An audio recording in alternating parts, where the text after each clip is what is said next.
Os quadrinhos são meio visual. Uma frase que já ouvi e repeti bastante em meus vídeos. Mas isso não quer dizer que a arte é o único fator importante. Afinal, a peculiaridade dos quadrinhos enquanto algo que se lê é ser a combinação perfeita de escrita e desenho. Ora, é justamente por isso que os quadrinhos são os meus favoritos. Portanto, não devemos jamais subestimar o poder da palavra. Enquanto fã de X-Men, mais do que nunca posso garantir o sucesso desse conselho. Chris Claremont foi o principal autor dos Mutantes, e sua principal característica é justamente ser um escritor prolixo.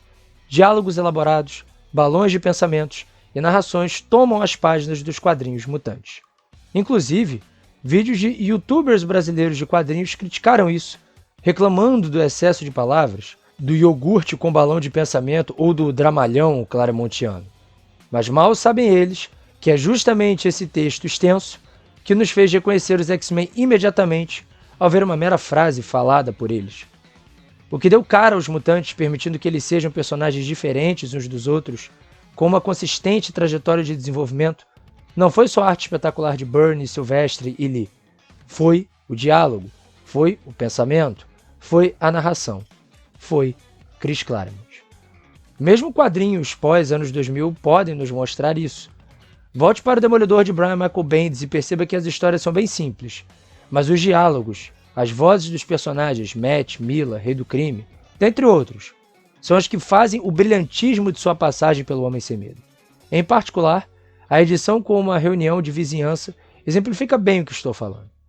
Imagine Miracle Man, de Alan Moore, sem os diálogos e narrações carregados de detalhes. Jamais teria sido um épico que estabeleceu bases para muitas histórias nos anos futuros. E é justamente neste elemento que os quadrinhos atuais mais carecem de qualidade. É onde os personagens não conseguem conquistar o público. Os diálogos perderam a força necessária para se ter uma boa história. Então é preciso identificar o problema. E achei nesta semana uma entrevista que justifica bem isso. Vita Ayala, que hoje escreve Títulos Mutantes, respondeu a uma pergunta sobre dar vozes aos personagens dizendo: "Eu tento me colocar em cada posição, como se fosse minha, porque eu penso que é a única forma de fazer uma abordagem que os faça justiça." Sim, ela acha que a solução é se inserir nas histórias, como se ela já não tivesse se inserido bastante no que já escreveu. É um problema sério, e não é só a Vita que tem esse problema. Quase todos os autores mutantes recentes sofrem com isso.